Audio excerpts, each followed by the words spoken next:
네, 이 자리에 선 지가 엊그제 같은데 벌써 5년이 흘렀습니다, 여러분. 어, 감회가 새롭고요. 또 만난 지 엊그제 같은데 아직 나눌 정이 있는 것 같은데 이렇게 또 자리에 있게 되어서 또 감사하기도 하고 또 우리 친구들에게는 네, 미안하기도 하고 여러 가지 마음들이 있습니다. 그러나 주님께서 저를 이끄시고 부르시는 그 자리로 가기 위해서 가는 것이니 축복하여 주시고 그 강의대로 나아갈 때 우리가 더욱더 기쁜 마음으로 저를 환송해 주시리라 믿습니다. 오늘 말씀 전하면서 여러 가지 생각들을 했어요. 어떤 말씀을 전해야 되나. 뭐 다른 것이 아니라 주님께서 제가 그동안에 사역하면서 있었던 일들 나누고 그리고 그 가운데 제가 어떤 마음으로 사역해 왔는지 그걸 나누면 좋겠다 이렇게 얘기를 해주시더라고요. 그래서 오늘 그 이야기를 조금 나누려고 합니다. 먼저 제가 하려고 하는 그 사역들에 대해서 조금 이해가 필요하실 것 같아요. 그래서 우리 북한 선교가 지금 어떻게 이루어지고 있는지 조금 말씀을 조금 드리려고 합니다. 먼저 북한 선교회는 크게 세 가지의 범위가 있어요. 그 세 가지의 범위. 그게 어떤 범위냐면은 일단은 그 대상자들이 있는 곳에 따라서 더 이제 달라지게 됩니다. 하나는 북한에서 탈출한 사람들이 있죠. 그 사람들은 이 한국에 이제 와 있는 사람들이고, 그리고 북한은 탈출은 했지만 아직 외국에 머물러 있는 사람들이 있어요. 그렇죠. 우리가 그 국경을 그냥 넘는 사람들은 사실은 굉장히 드물거든요. 우리가 그 38선을 넘어서는 사람들은 굉장히 드물기 때문에 이제 중국, 라오스, 베트남, 뭐 태국 이런 데를 거쳐서 들어오게 되는데 또한 러시아 같은 나라들을 가게 되는데 이제 그런 나라들에 계속 머물러 있는 사람들이 있어요. 그래서 국내에 있는 탈북민들을 만나는 분들이 있고 그리고 해외에 거주하고 있는 탈북민들을 만나는 사람들이 있고 그리고 세 번째로는 우리 북한 사람들을 만나는 사람들이 있습니다. 우리 지금 그 경찰도 와 계시지만 북한 사람을 만나면 사실은 국가보안법에 걸리거든요. 다들 북한에 들어가는 것도 걸리고 연락을 하는 것조차 통일부에 신고를 하지 않고 전화를 하게 되면은 다 붙잡혀 갑니다, 사실은. 근데 북한 사람과 접촉을 해서 그 사람들이 직접적으로 돕고 그 안에 또 물자들을 보내고 또한 돈을 보내고 그곳에 사는 그리스도인들이 살아가도록 돕는 그런 사역들이 있어요. 왜 이 사역들을 할까? 뭐 다른 게 아니죠. 사실은 북한을 우리 주님께서 너무나 사랑하시기 때문입니다. 저는 그것을 알아가게 되었던 과정 같아요. 제가 2006년부터 이 사역을 계속 시작하면서 했던 그 과정들 중에 하나하나가 진짜 북한을 하나님께서 사랑하시는구나. 그 사람들을 긍휼하게 생각하시는구나. 이런 과정들을 알아가는 과정들이었던 것 같습니다. 제가 이 사역을 하면서 제가 2006년부터 했어요. 벌써 한 18년, 이제 19년째가 돼가는 것 같아요. 그때의 시기에 맞춰서 하나님께서 이제 7년 단위로 제 대상들을 조금씩 다른 곳을 바라보도록 그렇게 하셨습니다. 첫 번째는 우리 청소년들을 먼저 바라보게 하셨어요. 탈북 청소년들. 그러니까 북한에서 와서 17 정도 되는 친구들 그리고 한 30살 미만의 이제 대학을 충분히 다닐 수 있는 그런 친구들을 먼저 바라보게 하시고 그 친구들이 어떤 어려움들을 갖고 있는지 어떤 필요가 있는지 어떤 고통을 겪고 있는지를 보게 하였습니다. 그때는 제가 잘하는 걸 통해서 우리 사역을 하게 하셨던 것 같아요. 그래서 그림을 잠깐 보여드릴 텐데 제가 첫 번째 했었던 사역이 아이들에게 악기를 가르치는 사역이었어요. 여기는 한누리 학교라는 곳이고 그리고 여기 있는 친구들은 다 북한에서 온 우리 탈북민들 그러니까 다 이제 북한에서 살았던 친구들이고요. 지금 저게 지금 제가 첫 번째 사역했을 때니까 2006년, 2007년도였던 것 같아요. 이때 제가 이제 그 암만해도 이제 악기를 다루고 또 찬양을 했었던 그런 사람이기 때문에 제가 잘하는 이런 악기를 통해서 그들을 가르치고 그들이 이런 악기들을 통해서 다시금 자기의 어떤 정서라든가 이런 부분에 조금 더 도움을 주려 하는 그런 사역들을 해왔습니다. 지금 여기 있는 친구들이 이제 지금 저기 드럼 치는 친구는 이제 그때 이제 고등학생이었고 여기 기타를 잡고 있는 친구들은 다 중학생이었어요. 여기 있는 그래서 이렇게 밴드에서 연습도 하고 그냥 이렇게 안에서만 한 것이 아니라 이렇게 큰 무대에서도 이렇게 공연을 하고 또 연주를 했습니다. 저기 있었던 친구 중에 한 친구는 지금 제가 있는 해술직업사관학교에 와 있어요. 지금 저때 15살이었는데 숙대 사회심리학과 나와서 그 아동심리로 이제 대학원을 나오고 이제 박사과정 들어가기 위해서 저희 학교에서 지금 공부하는 중입니다. 15년 만에 저 친구들을 만나게 돼가지고 저기 있었던 친구들의 소식을 다 듣게 되었어요. 저기 뒤에서 지금 노래하고 있는 친구는 지금 그 상담학 공부해서 지금 열심히 공부를 하고 있고, 저기 뒤에서 기타 치고 있는 친구들은 대기업하고 공사에 지금 들어가서 아주 열심히 잘 공부하고 있다고 합니다. 그리고 놀라운 것은 사실은 제가 저 친구들에게 이제 한 번도 뭐 예수님 믿어라 교회 가라고 한 적이 없어요. 근데 저 친구들은 제가 이제 그 하나님을 믿는 사람인지 뭔지 알았어요. 근데 저 친구들은 지금 교회에 다니고 있습니다. 그리고 15년 만에 만난 그 친구가 저한테 했었던 말이 뭐냐면은 선생님이 참 좋았다고. 왜 좋았냐 그랬더니 자기들한테 아무것도 안 물어줘서 좋았대요. 보통 이제 봉사자들이나 이런 사람들을 만나면 똑같은 질문을 계속 하게 되거든요. 여기 왜 왔니? 어떻게 왔니? 어떻게 살 거니? 이런 질문들을 저 어린 친구들한테 다 하고 그것들을 또 답변해내느라 굉장히 곤욕스러웠는데, 저는 그런 걸 하나도 안 물어봐서 좋았다고 그런 얘기를 하더라고요.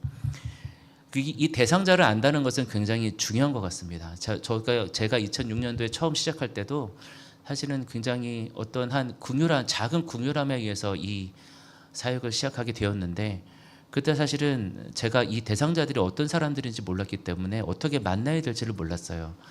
그런데 마침 한 단체에서 우리 북한 탈북 청소년 자원봉사자를 양성하는 그 과정을 열었었고, 제가 그 과정에 이제 들어가서 한 6개월 정도를 공부를 하게 되었습니다. 그때 사실은 굉장히 좋은 사람들을 많이 만났어요. 지금 현재도 우리 탈북민들을 돕고 계시는 많은 교수님들, 그리고 일반 단체분들, 또 기독교인들, 또 그런 사람들을 많이 만났습니다. 그분들이 하시는 이야기를 듣고 지금 현재 북한이 어떤지, 그리고 우리나라의 대북 정책이 어떤지, 그리고 이 땅에 오는 탈북민들이 어떤 과정을 거치는지, 어떤 과정을 거쳐서 내가 이 눈앞에서 보게 되는지, 그리고 그들을 어떻게 대해야 하는지들을 배우면서 많은 것들을 알게 되었습니다. 내가 같은 공간에 있는, 같은 한반도에 있는 사람들인데 이렇게 다른 사람들이 뭐지 있구나. 그리고 이 38선이 분단되었다는 것이 사실은 그냥 지역만 바뀐 것이 아니라 사람과 사람을 너무나 다르게 하는구나 하는 것을 느꼈습니다. 사실 그때까지만 해도 저는 북한에 대해서 그렇게 큰 관심이 없었어요. 그 친구들을 만나기 전까지만 해도. 그런데 이 사역을 하게 되면서 제가 저의 삶을 좀 돌아보게 되었습니다. 근데 알고 봤더니 저도 그 북한에 대해서 좀 관련이 있었던 사람이었더라고요. 저희 외할아버지는 6.25 때 이제 월남 그 1.45 때 이제 피난 오셔가지고 큰 아들과 큰 딸을 데리고 서울에 오셔가지고 서울 여자하고 결혼하셔서 저희 어머니를 낳았습니다. 그리고 저희 아버지는 6.25 때 공산군의 총에 돌아가셨어요. 저희 할아버지는. 저희 아버지가 5살 때. 그래서 저희 아버지는 아버지의 사랑을 받지 못하고 자라셨죠. 그래서 그 아버지와 그 어머니가 한 번은 공산군에 의해서 돌아가신 그 아버지가 돌아가신 아버지와, 그리고 이제 북한에서 이제 넘어오신 그 아버지를 가진 그 자녀가 저더라고요. 저희 그 외할아버지 고향은 평양북도 정주라는 곳이에요. 그 바닷가가 있는 그러한 곳인데 굉장히 아름다운 곳이라고 들었습니다. 그런 것들을 보면서 제가 이 사역을 계속하면서 나는 북한 사람을 과연 사랑할 수 있을까? 우리 할아버지를 돌아가게 한 사람들인데 그래도 우리 외할아버지를 생각하면 저렇게 고향을 그리워하는 그런 많은 그런 그리움들이 있는 사람들인데 내가 그들을 어떻게 대할까 하는 그런 양가의 감정들이 계속 지속하면서 반복해서 그렇게 해왔던 것 같습니다. 그런데 결국에는 주님은 저를 사랑으로 이끄셨어요. 자, 그렇게 제가 한 7년 정도를 사역을 하다가 이제 목사의 그 신학의 부름을 받게 되었습니다.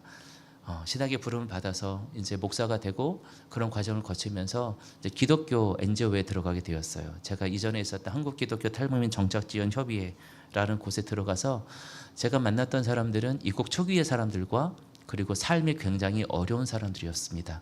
그러니까 입국 초기는 사실은 내가 어떻게 살아야 될지 모르기 때문에 자기의 갈 길을 모르는 사람들이에요. 그 사람들에게 갈 길을 어떻게 살아야 되는지를 보여주고 또 좋은 사람들을 만나게 하고 또 좋은 공동체를 만나게 하고 했던 일들이 제가 하던 사역이었습니다. 그리고 여러분들도 잘 아시다시피 저는 이제 교도소에 있는 우리 탈북 사람들을 만나게 되었어요.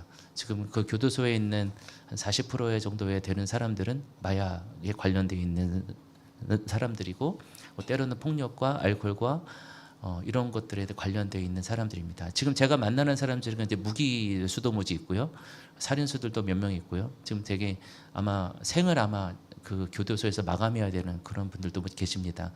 그런 사람들을 만나서 그 사람들이 다시금 또 사회에 나와서 재정착할 때 사실 굉장히 어렵거든요. 이미 사회에 한번 부적응한 사람들이 다시 정착을 한다는 거는 또 다른 시련과 도전이에요.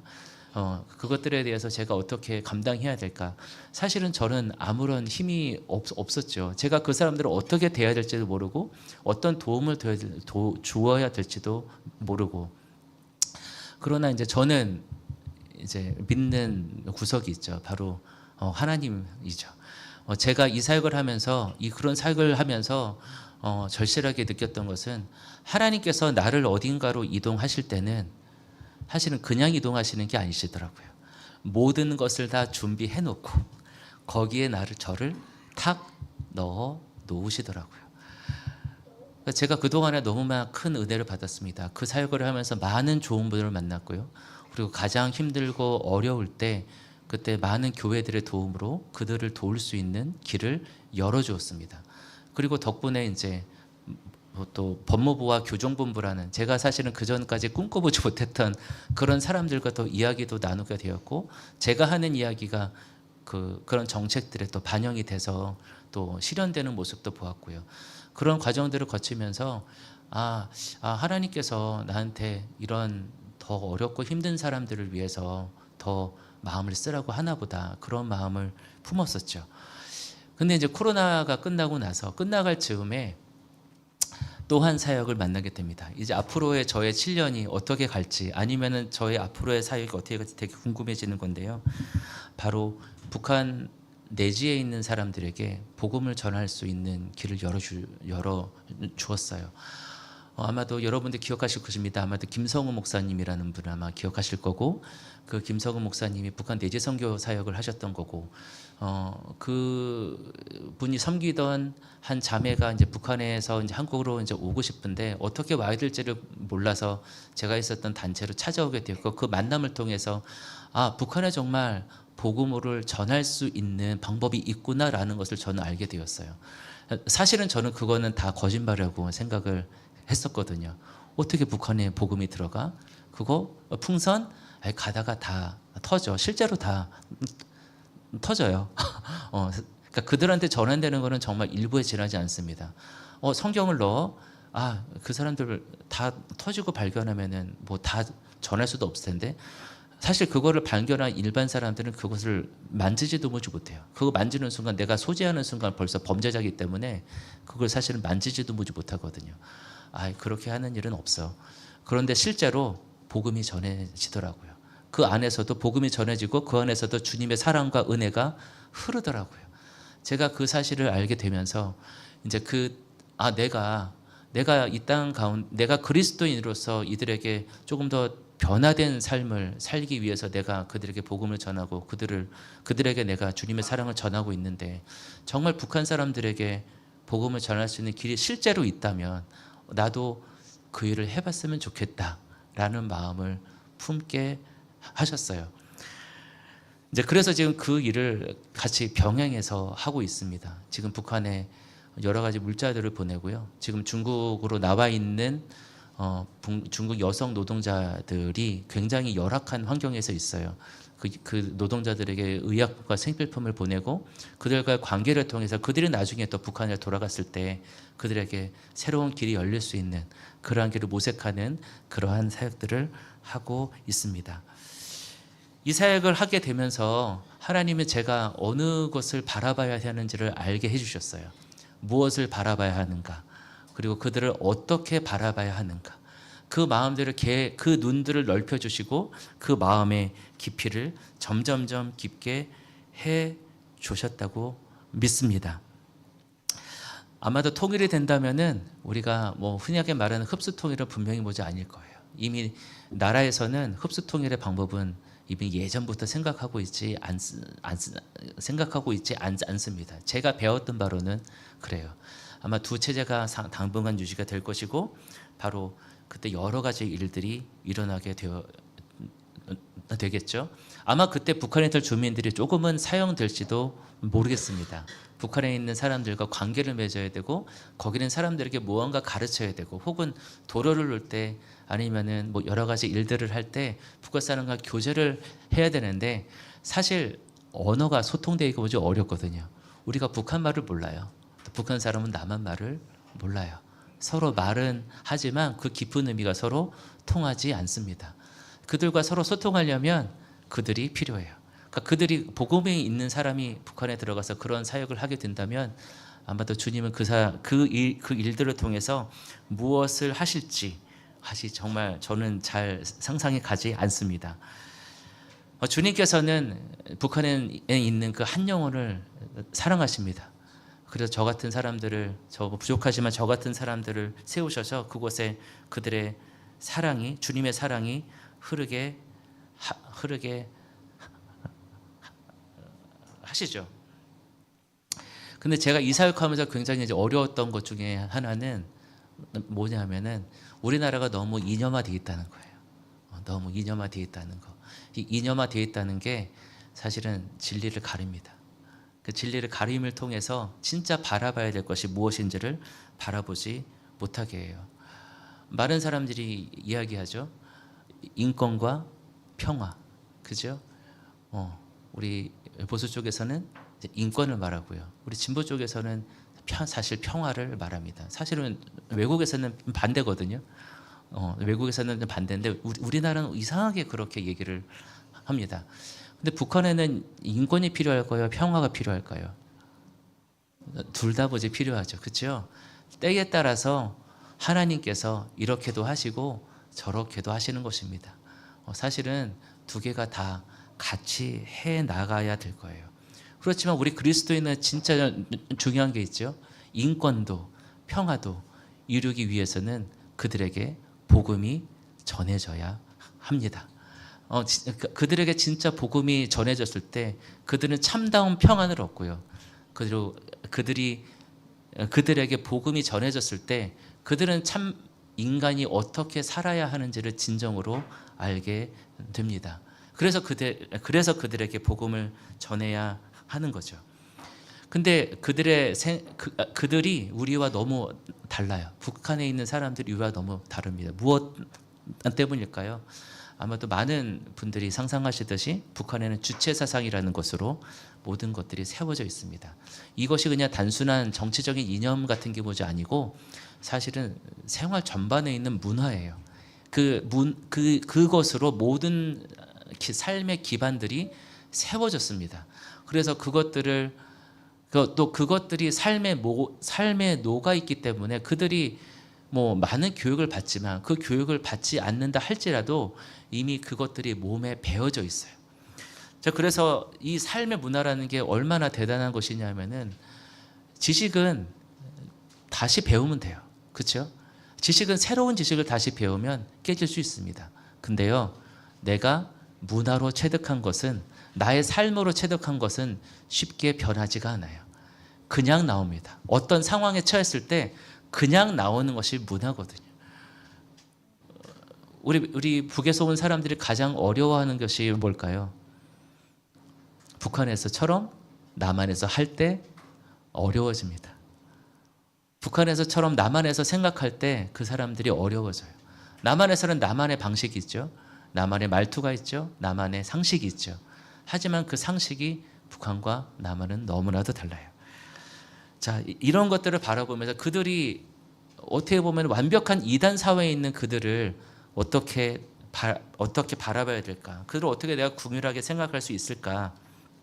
자기 온 세상의 중심이 나인 그 사람들에게 내가 어떻게 복음을 전할 수 있을까 하는 것들이 참 어려운 숙제였습니다. 그때마다 주님께서 저에게 두 가지의 말씀을 기억나게 하세요. 늘.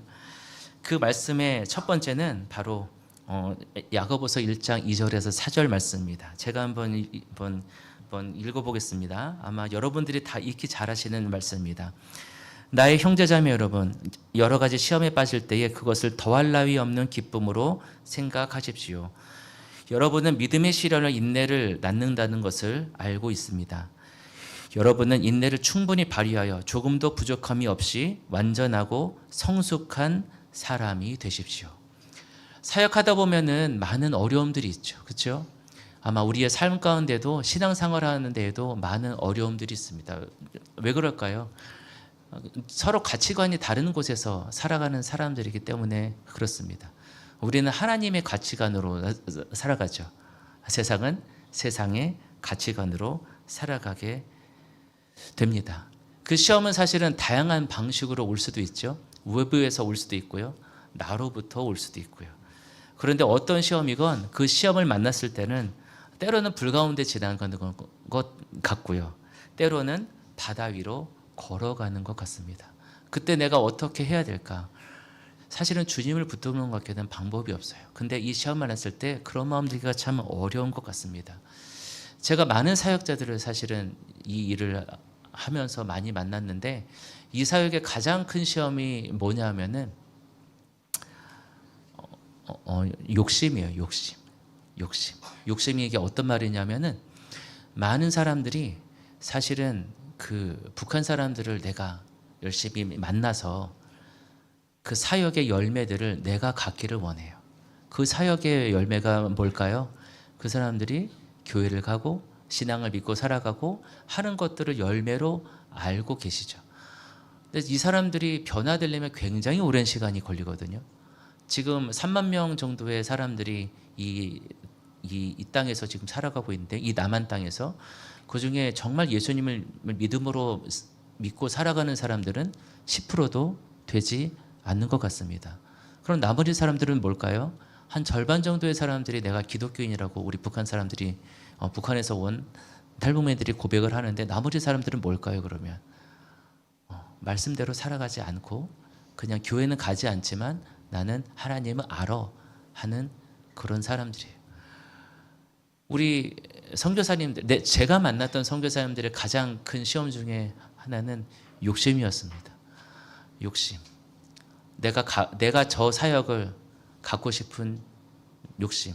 저 사람이 하나님을 믿었다는 그 사실이 나 때문에 믿었다는 욕심. 나 때문에 그 사람이 교회에 가고 하나님 믿게 됐다는 욕심. 근데 주님께서는 철저하게 저를 통로로 사용하십니다. 제가 그것을 바라보지 못하게 하시고 또 그렇게 바라보지 않도록 저를 훈련해 가셨던 것 같아요. 그래서 제가 이 사역하면서 저의 장점이 뭐라고 저는 생각하냐면 저는 욕심이 없습니다. 단지 그냥 그때 저에게 주어진 그 순간에 그 대상에 대해서 제가 할 수 있는 그 열심을 내는 것만으로도 저는 만족합니다. 그리고 제가 그 순간에 주님의 사랑을 흘러가게 했다는 것만으로도 저는 만족합니다. 그들이 교회에 가건 가지 않건. 그러나 그 사랑을 제가 그들에게 보여주었을 때 그들은 결국 주님을 만나더라고요. 그 열매를 맺는 분이 계시지요. 열매는 사람이 맺는 것이 아닙니다. 어떤 선교사님들이 그 어느 누구를 교회에 데려다 놨다고 해서 어떤 선교사님 때문에 그 사람이 주님을 만났다고 해서 그 사람 때문에 그가 주님을 믿는 것이 아니에요. 그저 나는 통로입니다. 그냥 통로. 주님이 나의 삶을 사용하셨다는 것만으로도 저는 만족합니다. 그게 저에게 주신 장점이에요. 근데 많은 사람들이 그 열매를 주님께서 누려야 하실 그 열매를 내 거라고 말합니다. 나 때문에 이렇게 됐어. 내가 그를 그렇게 했잖아. 내가 교회 보낸 사람이 몇 명인데. 나 때문에 신학교 간 사람이 몇 명인데. 이런 고백들을 하게 하시죠. 근데 저에게는 조금 특별한 시험을 주셨던 것 같아요. 바로 사랑과의 관계에서 오는 시험입니다. 제가 아까 전에 제가 그런 욕심이 없다고 이야기 드렸잖아요. 근데 실제로 그런 욕심이 있는 분들이 계세요. 그런 분들과의 여러 가지 갈등이 있죠. 사실은 사역을 하면서 저는 북한 사람한테 받는 그런 상처보다도 사실은 같이 사역하는 사람들끼리의 그런 상처가 좀 더 심했던 것 같아요. 제가 가장 사랑해야만 했던 사람들을 통해서 받았던 모함과 또 여러 가지 것들. 아마 우리 목사님은 너무 잘 아실 텐데, 제가 그 전에 있었던 단체에서 받았던 게, 제가 우리 같이 그 사역하셨던 모든 분들이 이제 70대에 이제 군인이셨던 월남 파병 갔다 오신 이런 분들이세요. 전부 다 태극기 부대이십니다. 그래서 그분들이 이제 여러 가지 이야기를 하시는데, 저를 그때 이제 쟤는 진보라고, 쟤는 여기서 같이 사역하면 안 되는 사람이라고 그렇게 이야기를 하셨어요. 그렇게 그거를 한 4년 정도로 그렇게 지났던 것 같아요. 그런데 놀라운 것은 그때 하나님께서 저에게 가장 많은 사람들을 만나게 하셨고요. 가장 많은 물자를 주셨습니다. 어떤 단체를 통해서 한 1억 가까운 돈을 모두 받았고요. 그리고 선한목자교회에서 5천만 원 넘는 돈을 받아서 우리 교도소에 있는 그 자녀들에게 여러 가지 일들을 할 수가 있었습니다. 참 그렇죠. 많이 그렇게 참 이게 그 하나님의 그 일이란 게 하나님 하시는 일이란 게 굉장히 오묘한 것 같아요. 제가 그거를 잘 견뎌내면서 많은 그거를 누리게 되었고 그것들을 통해서 많은 일들이 내가 그동안 생각지도 않았던 일들이 많이 있다는 것을 알게 되었습니다. 그래서 그럴까요? 오늘 이 야고보서의 말씀에도 여러 가지 시험에 빠질 때 그것을 더할 나위 없는 기쁨으로 생각하라고 그랬어요. 왜 그럴까요? 이 3절을 보니까 이렇게 말을 합니다. 믿음의 시련이 인내를 낳는다는 거예요. 그래서 인내가 왜 중요할까? 4절에 또 그것을 설명합니다. 여러분은 인내력을 충분히 발휘하여 조금도 부족함이 없이 완전하고 성숙한 사람이 되십시오. 조금도 부족함이 없고 완전하고 성숙한 사람, 누가 꿈꾸는 사람일까요? 바로 하나님께서 하나님 나라에서 살아가는 그렇게 꿈꾸는 사람들이죠. 우리가 그 인내심을 발휘하면 그러한 사람이 된다는 거예요. 우리 성경에는 최상급이 뭐죠? 없거든요. 3번 반복하면 최상급입니다. 진짜 그런 사람이 될 거야라는 말이에요. 진짜 그런 사람이 될 거야. 너는 지는 사람이 진짜 될 거야라는 말이 이 말이에요. 근데 그것 때 무엇이 필요하다고요? 인내가 필요하다고요. 인내. 근데 이 인내는 무엇으로부터요? 믿음의 시련으로부터 온다는 것입니다. 그러니 그 나에게 오는 그 시험과 믿음의 시련이 나에게 그 인내심을 길러주니 그 인내심으로 말미암아 내가 온전하고 구비하여 조금 더 부족하지 않은 사람이 되니 부족하지 않은 그런 온전한 사람이 되니 얼마나 우리가 기뻐해야 돼요, 여러분. 그렇죠? 아마 이 말씀을 저는 늘 기억합니다. 저희한테 시련이 올 때마다 저한테 어려움이 올 때마다 그게 가정적이건 아니면 사역적이건 여러 가지 시험이 올 때마다 이 시험을 내가 능히 이겨내었을 때 나에게는 그걸 인내할 힘이 오고 그 인내함을 통해서 나는 온전하고 구비와 조금 더 부족함이 없는 그 사람으로 성장할 거야 라는 그 고백을 하게 합니다. 그리고 오늘 이 두 번째 말씀이 제가 늘 품고 있는 말씀이에요. 두 번째 말씀 디모데 특별히 1장 3절에서 5절 제가 한번 살펴보겠습니다. 내가 마케도니아로 떠날 때 그대에게 에베소에 머물러 있으라고 부탁하였습니다. 그것은 그대가 거기에서 어떤 사람들로 하여금 다른 교리를 가르치지 못하도록 하고 못하도록 명령하고 신화와 끝없는 족보 이야기에 정신을 팔지 못하도록 명령하려는 것입니다. 그러한 것들은 믿음 안에 세우신 하나님의 경륜을 이루기보다는 도리어 쓸데없는 변론을 일으킬 뿐입니다. 이 명령의 목적은 깨끗한 마음과 선한 양심과 거짓 없는 믿음에서 우러나오는 사랑을 불러일으키는 것입니다. 자, 이게 3절에서 말하는 다른 교리가 뭘까요? 다른 교리.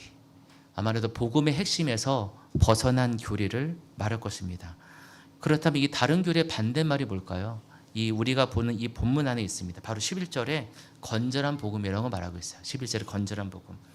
이 건전한 복음이 뭘까요? 아마도 이런 것입니다. 이 바울 서신 전체에 흐르는 그 맥락을 먼저 보면은 첫 번째는 예수님께서 우리의 죄를 위하여 우리를 돌아가셨고 우리를 구원하셨다는 것입니다. 그가 돌아가신 이유가 우리의 죄 때문이고 그가 우리를 구원하셨다는 그 사실, 아마도 그것이 복음의 핵심 중에 핵심일 거예요. 그리고 둘째는 바로 이것을 말합니다. 이 바울이 이 서신을 작성하면서 가장 염려하였던 것 중에 하나예요. 뭐냐면 죄에서 구원된 사람은 다시는 그 죄로 돌아가서는 안 된다는 것입니다. 죄로 구원된 사람은 다시는 그 죄로 돌아가서는 안 되는 거예요. 저는 선교사가 이것을 가르치는 사람이라고 믿습니다. 그리고 저는 그것을 위해서 열심히 달려갈 겁니다. 그래서 이 사역자는 내가 어떻게 하면 내가 생활을 반듯하게 하고 또 대인관계를 의롭게 하고 또 한 사회에서 한 시민으로서 자신의 생활을 공정하고 정직하고 다른 사람들에게 유익이 사는 삶을 살 것인가 라는 것에 대해서 고민해야 된다고 생각합니다. 왜냐하면 주님이 말씀으로만 복음을 전하지 않으세요. 북한에서 복음을 전할 수 있나요? 복음 전하면 잡혀갑니다. 김일성 동상을 더럽혔다고 해서 잡혀가신 선교사님이 계세요. 그렇죠? 김일성 욕했다고 해서 북한에서 억류되어 있는 분들이 계세요. 중국에 나와 있는 탈북민들을 도왔다고 해서 잡혀간 선교사님들이 계세요. 또 평신도들도 있어요. 하물며 그 안에서 복음을 전한다고요? 그럼 무엇으로 주님께서 복음을 전하실까요? 다른 일들로 복음을 전하세요. 제가 지금 그 김성국 목사님과 함께하고 있는 한선미션이라는 곳에서 한 자매에서 일어난 일입니다. 이 자매가 이제 방문자로 중국에 나왔다가 복음을 듣고 중국으로 돌아갔어요. 그때 배웠던 것이 기도를 배워갔습니다. 그 자매는 회심하고 기도를 배워갔어요. 그리고 그곳에서 아플 때마다 또 어려울 때마다 기도를 하게 되었습니다. 기도를 했죠. 근데 그때마다 놀라운 것은 병이 낫는 거예요. 그래서 하루는 내가 기르던 가축이 아마도 제 기억이 맞으면 아마 돼지일 거예요. 아팠대요.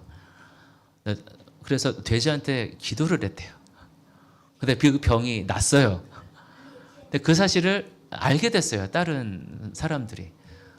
언니, 우리 집에 있는 돼지도 기도해줘. 기도해줬대요. 났어요. 또 소문이 났어요. 야, 우리 집에 있는 소도 좀 기도해줘. 우리 닭도 기도해줘. 그 자매가 기도할 때마다 가축들이 나왔습니다. 이 자매가 그때 뭐라고 말했을까요? 그게 내 능력이라고 말했을까요? 아니에요. 주님은 전하지 못하지만 어떤 무언가가 도와준다고 이야기했다고 합니다. 그렇죠? 우리가 생각지 않은 다양한 방식으로 주님께서는 하나님을 알게 하십니다. 우리가 그것을 믿어야 합니다. 내 방법이 가장 선한 방법이 아니에요. 주님의 방법이 가장 선한 방법이죠. 주님의 방법이 그 사람의 가장 알맞은 방법이죠. 내가 그 사람을 인도하는 방식? 아니요. 제가 수없이 많은 탈북민들, 또 수없이 많은 우리 재소자들, 또한 다시금 또 삶을 살아가려고 하는 많은 사람들을 만났지만 그 사람들이 제가 제시한 방법대로 산 사람은 거의 없어요. 거의. 왜요? 저 말고도 많은 사람들의 이야기를 듣거든요. 그리고 제가 제시해준 방법보다 그 사람들의 방법이 더 달콤하거든요. 그래서 그것을 따르게 되죠. 그런데요, 놀라운 것은요, 조금 돌아간다 할지라도 제가 제시한 방법대로가 아니더라도 제가 꿈꿨던 그 위치에 그 사람이 언젠가는 가 있더라고요. 저는 그것이 주님의 은혜인 줄 믿습니다. 그래서 제 것을 주장하려도 할 수가 없어요. 늘 그거를 반복하게 하세요. 제가 얘기는 하지만 제 방법, 제가 생각한 또 주님께서 주신 그 지혜로 제가 권면은 하지만 그것을 따르지 않는다 할지라도 그들을 미워하거나 그들에게 실망하거나 그러지는 않습니다. 왜요? 그들에겐 너무 당연하니까요. 그게 너무 당연해요. 그것을 해주는 거, 그것을 해주는 거, 그것을 해주는 거. 자, 그것을 여기 이제 무엇이라고 이 성경에서 표현을 하고 있냐 하면 이 명령의 이유가 무엇인지 5절에서 명확하게 이야기합니다. 이 명령의 목적이 무엇인가 하면 바로 깨끗한 마음과 선한 연심과 거짓 없는 믿음에서 우러나오는 사랑을 불러일으키는 거예요. 자, 우리가 건전한 복음을 전해야 하는 이유가 무엇입니까? 또한 다른 교리를 전하지 말아야 하는 이유가 무엇이라고요? 사랑을 불러일으키는 거예요. 그 상대방으로 복음을 전해야 하는 이유가. 바울은 그렇게 설명하고 있습니다. 근데 그 사랑이 어떤 사랑이냐면은 깨끗한 마음과 선한 연심과 거짓 없는 믿음에서 우러나오는 사랑이어야지 될 텐데요. 왜 그럴까요? 사실 사랑은 깨끗하지 않고는 변화를 불러일으킬 수가 먼저 없거든요. 깨끗하지 않고는 그 사람을 변하게 할 수 없습니다.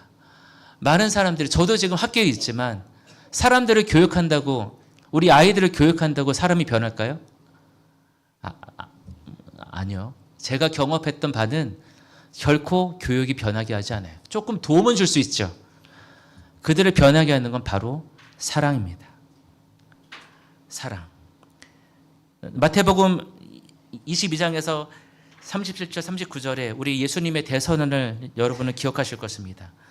예수께서 그들에게 말씀하셨다. 내 마음을 다하고 내 목숨을 다하고 내 뜻을 다하여 너의 주님을 사랑하고, 그리고 이것이 가장 중요하고 으뜸가는 계명이다. 둘째 계명도 같은데 우리 첫째와 둘째는 똑같은 거죠. 내 이웃을 내 몸과 같이 사랑하여라. 하나님을 사랑하는 것, 이웃을 사랑하는 것이 사실은 똑같이 바로 이렇게 이 땅 가운데 사랑해야 한다는 것. 최종 교훈의 목적은 뭐냐면요, 이 사랑을 주님께서 우리에게 품으셨던 그 사랑을 우리도 품으라는 거예요. 그 주님의 그 사람이 오염이 되었을까요? 아니요. 그렇지 않아요. 주님의 그 사랑은 순결하고 순결하고 또 순결합니다. 오늘 이 바울이 우리에게 그 사랑을 불러일으키는 그 사랑이 어떻게, 무엇이라고, 깨끗한 마음, 선한 자신과 거짓 없는 믿음에서 우러나오지 않고는 그 사람에게 변화를 줄 수 있는 그 사랑을 줄 수가 없어요. 첫 번째는 내가 그래야 되겠죠. 왜요? 내가 그렇게 그 사랑을 전하지 않고는 그 사람이 변화될 수가 없으니까. 저는 사역하면서 그 사랑을 늘 경험합니다. 특히나 교도소에 있는 사람들 만났을 때. 제가 첫 번째로 만났던 대전에 있는 한 사람은 너무 스트레스 때문에 이빨이 다 빠졌어요. 밤에 잠을 못 잤고 자살 시도도 했던 사람이었어요. 제가 만나서 그들의 이야기를 들어주고 그때 주님을 전하고 하는 과정 속에서 그가 지금 5년 후에 지금 세상에 나왔는데 지금 나이가 지금 70대 중반이시거든요. 아직도 잘 살고 계세요. 아직도. 하루하루 그냥 그렇게 살아가죠. 저랑 매일 같이 카톡을 해요. 저한테 매일 같이 카톡을 보내요. 저는 또 회실 모지 해주고. 그런 과정들 속에서 그 사람이 주님을 품고 살아가는 그런 일들. 그게 제가 변화시킨 걸까요? 제가 성경을 가르쳤기 때문에 그가 변했나요? 아니에요. 그저 가장 사람이 있어야 될 그 사랑이 필요한 그 자리에 제가 있어줬고 그 사랑을 조금 보여줬는데 그 사랑이 그 사람을 삶을 살아갈 만한 것으로 느낄 수 있도록 만들어 주었습니다.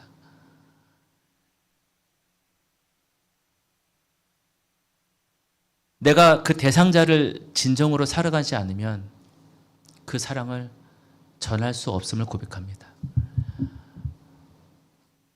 저는 그 대상자를 바라보는 그것이 계속 깊어져 갔어요. 처음에는 북한 사람들의 저점을 몰랐다가 탈북 청소년 바라보게 하시고 또 이국 초기에 혹은 가장 어려운 곳에 있었던 그 사람들을 만나게 하시고 지금 학생들을 바라보게 하시고 그리고 나중에는 저는 북한에 있는 사람들에게 어떤 방법으로건 복음을 전할 그 선교사로서 이제는 자리매김을 할 수 있도록 주님께서 그렇게 이끄셨습니다. 그 과정을 생각해 보면 제 지금 마음속에 가장 지금 계속 묵상하고 있는 단어가 용납이라는 단어예요. 용납이라는 단어. 우리 에베소서 4장 1절 2절에 우리 바울이 믿는 자들에게 이렇게 말합니다. 그러므로 주님 안에서 갇힌 몸이 된 내가 여러분에게 권면합니다. 여러분은 부르심을 받았으니 그 부르심에 합당하게 살아가십시오. 겸손함과 온유함으로 깍듯이 대하십시오. 오래 참음으로 사랑으로 서로 용납하십시오. 용납은요, 여러분, 용납은요, 대상자를 사랑하지 않고는 할 수 없는 일입니다. 주님은 우리를 용납하여 주셨습니다. 때로는 주님을 외면하려고 했었던 저를 주님께서는 용납하여 주셨어요. 우리 지금 바울은 이 에베소서의 이 말씀을 우리 공동체 안에서 하고 있지만 사실은 선교사는 공동체 밖에 있는 복음이 필요한 그 사람들에게도 그렇게 해야 되는 사람인 줄을 믿습니다. 제가 그들을 용납해야죠. 왜요? 주님의 사랑이 그러하니까요. 제가 그동안의 과정들을 겪으면서 가장 첫 번째 하는 일이 있어요. 바로 뭐냐면 그들의 필요를 살피는 일입니다. 왜요? 그들과 관계를 맺기 위해서요. 그냥 제가 간다고 저를 바라봐 주지 않아요. 그들의 필요가 뭔지를 봐야 돼요. 그들의 필요를 알고 그들에게 먼저 다가가고 그 필요를 채워줬을 때 그들이 마음문을 조금 열고 그 필요를 채워가는 과정 속에서 제가 보여주는 애씀 속에서 그들이 저의 마음을 조금은 알게 되고 그 가운데에서 저분이 목사님이지, 저분이 예수를 믿는 사람이지, 그것을 알게 됩니다. 그리고 제가 그 필요를 채워가는 과정 중에서 제가 그것을 채우지 않더라도 주님은 여러 가지 다른 방법으로 그들의 필요를 채워주세요. 그들이 내 방법대로 하지 않아도 저는 용납할 수 있는 마음을 주님께서 주셨습니다. 이제는 용납할 수 있어요. 처음에는 저도 굉장히 힘들었죠. 쟤는 왜 저럴까? 내가 그렇게 사랑하고 내가 너를 위해서 그렇게 애썼는데 너도 왜 내 말대로 안 하니? 라고 불평과 불만을 하게 하셨죠. 근데 지금은 그런 마음이 조금도 없어요. 왜요? 내가 하는 게 아니고 주님이 하시는 거니까. 내가 내 방법대로 그것을 하지 않더라도 주님은 그에게 가장 적절한 방식으로 그들을 인도해 가시고 계시더라고요.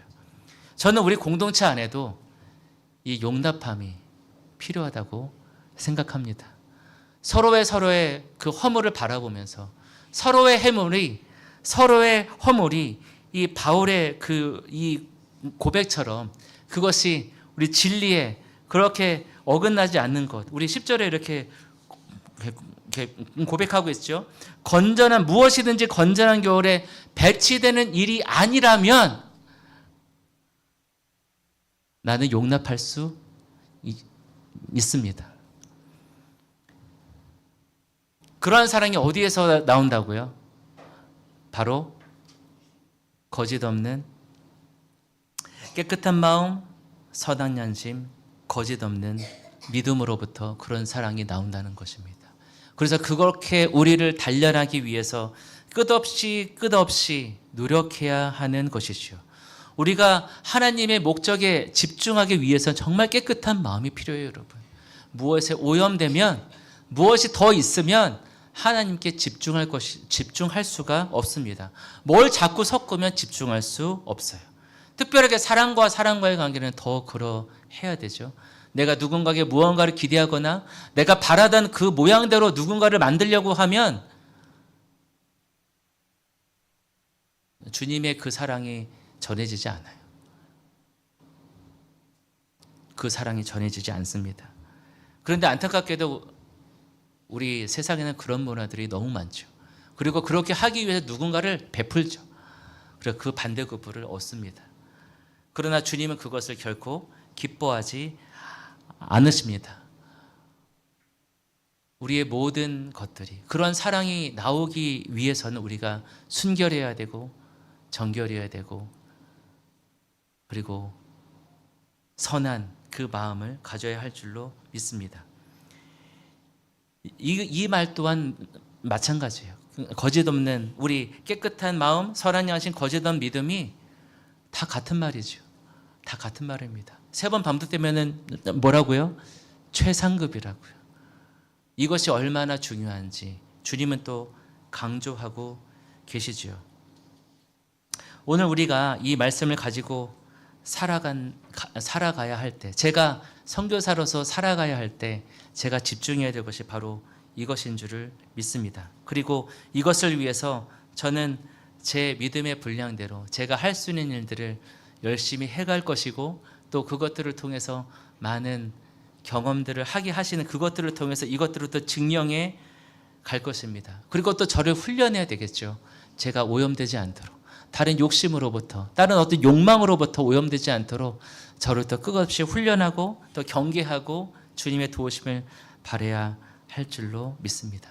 그렇게 되었을 때 그들을 변화시킬 수 있는 그 사랑을 제가 온전하게 전할 수 있으리라 믿습니다. 우리 사랑하는 한올문 교회 성도 여러분, 우리 믿음의 시련이 온다면 그것을 기뻐 받으십시오, 여러분. 그 인내함을 통해 여러분들을 온전하고 구비하여 조금 더 부족함이 없는 주님이 원하시는 사람들로 만들어줄 것입니다. 그리고 가능하면은 용납하십시오. 그 사람이 내 뜻대로 하지 않는다 할지라도, 내가 시키는 대로 하지 않는다 할지라도, 내가 원하는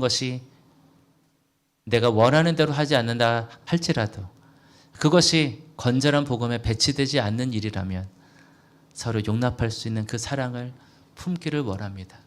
그 사랑이 우리 공동체 안에 흐를 때 그 사랑을 통해서 우리를 변화시켜 주시고 더욱더 많은 사람들이 이 공동체 가운데 그 마음을 더 세상에 많이 흐르게 할 수 있는 그런 공동체로 성장할 수 있음을 믿습니다. 우리 매일매일 마음의 청결함 그리고 선한 양심 그리고 거짓 없는 믿음에 집중해서 나 자신부터 훈련시켜 나가기를 원합니다. 그리고 그것들을 통해서 이 땅 가운데 그 주님의 선한 영향력이 필요한 우리 VIP들에게 그리고 우리 믿음이 연약한 우리 성도들에게 그 사랑을 가지고 사역하고 교제하고 또한 권면도 하는 그래서 정말 주님의 기뻐하시는 그런 공동체가 되기를 예수님의 이름으로 축원합니다. 아멘. 우리 잠깐 찬양했으면 좋겠습니다. 이 찬양